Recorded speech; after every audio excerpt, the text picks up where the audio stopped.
You are listening to the So Now What podcast with Lana Manikowski, episode number 26. So now what? These three words raced through my mind time and time again during my journey through fertility treatments. I tried desperately to have a child, but never was able. I yearned for a community to join that could understand my struggles. I couldn't find one, so I created one with the So Now What podcast. I love that you found us. I feel so fabulous to be back here for episode 26 with all of you because that marks exactly 6 months of me doing weekly podcasts. These last 26 weeks, I have showed up for myself, for you, and for the community that is just really looking to learn how to deal differently and feel differently about an inability to have children. So I want to thank you, whether this is your first episode or your 26th episode. I just feel so grateful for the fact that I created a goal for myself to create a podcast that helps women that are feeling alone and feeling isolated and feeling like they don't have anyone to speak to about their infertility journey, especially when you go through years of fertility treatments and you don't end up as a mother. I've never really taken the time to explain how the So Now What podcast even started. It was something, if you listen to episode one, you heard me talk about it was something that I wanted to do for a long time. Part of why I want to focus on the topic of goals for episode 26, not only is it a monumental marker of 6 months of being on the podcast, but it talks a little bit about what it's like to make a goal. And so many of us have this thought that having a goal has to be something that you have thought about for a long time, something that you've planned for, something that you've really clawed your way to getting to. And the So Now What podcast actually started, it was Labor Day weekend of 2021. I was nearing the culmination of my coach training, and part of the training that I went through, there was a huge emphasis on getting hours in of actual coach training because they want you to just be the best coach that you can be, understand the methodologies, and understand how to offering clients the best time spent because you have the best training possible. So it was a woman that is was in my cohort. She has a very successful podcast. She's actually a real estate agent. So her podcast is called Confessions of a Top Producing Real Estate Agent. She was coaching me on some issues I was having around sadness of infertility. Shocking. And when we got done, she encouraged me to start a podcast. And I thought, my goodness, that is just going to be so out of my comfort zone. I have no clue how to even record a podcast, let alone upload one. But I created a goal for myself that Labor Day weekend. It was the Friday of Labor Day. And I told myself that by Monday, I would have figured out and recorded and uploaded my first podcast. So that was episode one. I took that goal. I didn't think about it for a long time. I guess maybe in hindsight, it was something that I wanted to do. But goals are easy enough to just say you're going to do something and commit to them because we have so much power in our minds. And it's very exciting and it's very terrifying at the same thing. But you can absolutely create the life you want without changing anything but your thoughts.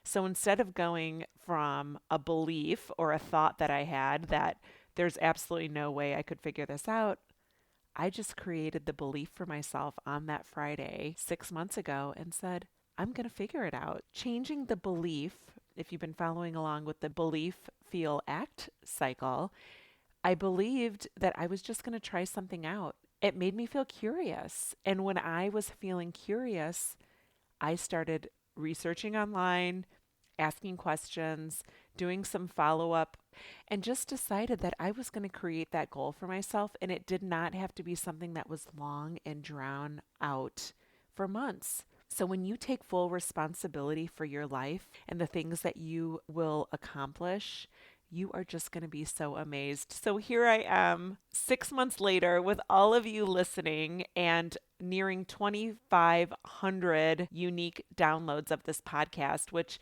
I just am so grateful for, but also so encouraged by the fact that there are 2,500 of us that are looking to live a better life without being moms. I want to talk to you a little bit about how to create outcomes and goals in your life. And so many of us just want to know how to do it.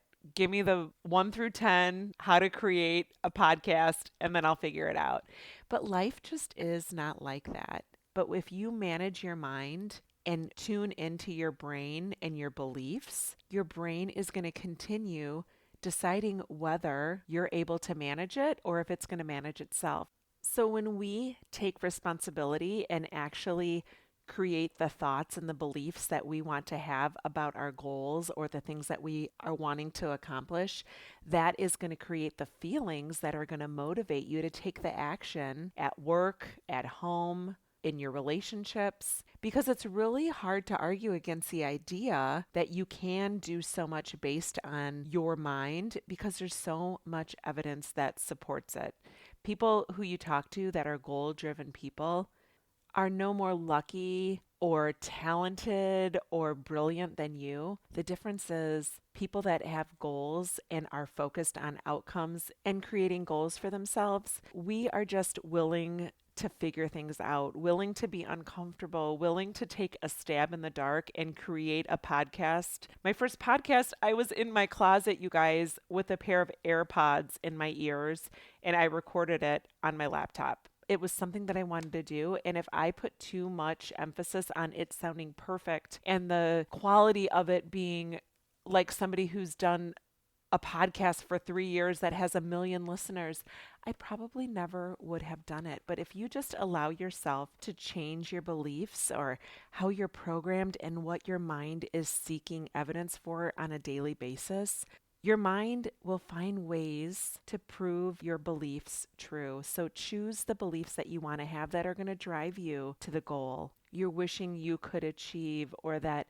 you see other people doing things and you say, gosh, I just wish I could do it. So many of us sit there wishing that we could do something, but feel scared to take the action because we just don't believe we're going to be good at it.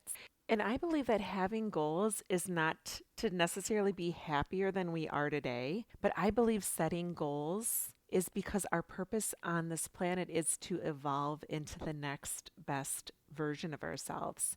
So we should just constantly be asking ourselves to bloom in a bigger way. And goals are the best way that you can do that. So when you think about a goal or a dream or something that you want to achieve, it may seem way beyond your current abilities. The process of dreaming and thinking about your goals in this present moment is what brings to light all the things that have been preventing you from believing in a deeper way. And I'm certainly not trying to say that you need to arrive there to become a better person, but what I'm saying is that setting goals and believing in them enough to achieve them will bring up obstacles and roadblocks on your path to seeking your deeper greatness. So me, for example, starting a podcast, me creating that podcast doesn't make me any better or any greater. But what I've done is removed any obstacles that were blocking me from knowing how much I can achieve. If I just set a goal for myself and I put myself out there and know that my first 10 episodes may be shaky and sound a little novice, but if I had a goal of creating a podcast and I waited until I was perfect to do it, I would probably still be waiting here today to achieve it and have never connected with so many of you great people that have been listening. So when I work with my clients on goals, I teach a specific process for setting goals. Here's the process and the reason we use it. First, it helps a goal setter remove any blockages in believing they can achieve something. And the second is that goals really give us direction and they create a deliberate focus for our brain. As we've talked about in earlier episodes, our brain is just used to being in protection mode and being unsupervised, almost like a childlike brain. It will go on thinking these thoughts that will prevent us or be detrimental to us and possibly hurting us and cause us to go into a direction that we don't want to go. But if we're focused on a goal or something that we are looking to achieve in our life and deliberately concentrating on that goal, tells our brain that, hey, what I want to do is focus on this. I want to have structure and supervision in what I'm thinking about in order to achieve that goal. So, one of the main reasons we want to have goals is because it will allow us to predict where we're going to be in our life by what we're telling our brain to think. So, remember, your beliefs create your feelings, which drive your actions, and then those actions ultimately produce the results you see in your life. And this happens no matter what, because you're always going to be creating results.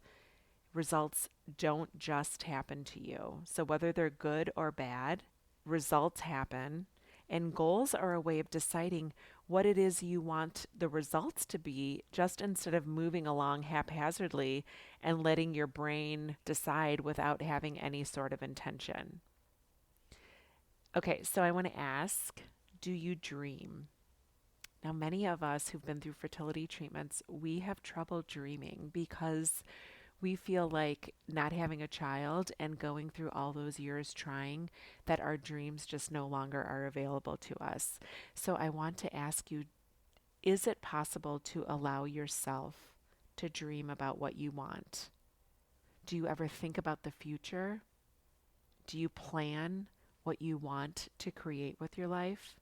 Many of the women that I work with who are trying to figure out what life's going to be like after infertility and not having a child come to me with beliefs that have gotten old and gotten stale, and they feel like they're busy putting out fires in their lives and reacting to everything that's going on.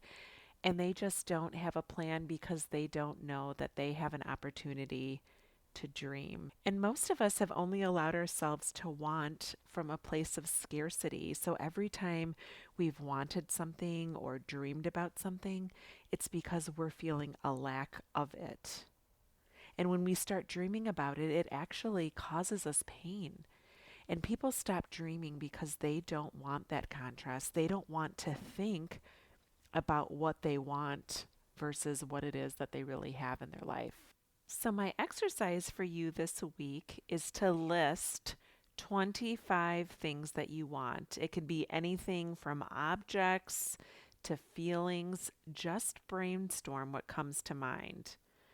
And I want you to list them down and start to understand that you can dream again. You can think of these things. It doesn't mean that you've got to go out and accomplish them, because a lot of times we get so scared about saying what we're dreaming about or letting our minds wander and dream again after infertility, because we're so used to telling ourselves that we can't achieve what we want. So I want you this week to list 25 things that you want. It can be anything. And once you have those 25 things identified, I want you to pick your top 5 priorities and put them into order from 1 through 5. All right, so are we going to sit here and agree that we can dream again? We can create goals again, even if we're not mothers. So these are some good exercises and some good questions that I've offered you here that can just help your mind start to flow again. Thank you for listening in to episode 26, a milestone. I can't wait till we're at episode 52, and that will mark 1 year of us together. As always, please continue to DM me with anything you want to hear about, and give me a rating and any type of review of my podcast. I would so appreciate it, because as you know, the more interaction I have from all of you, the more this podcast will show up in people's feed when they're searching for relief or help dealing with infertility. So have an awesome week, and remember, it is never too late to discover your meaning. Talk to you next week.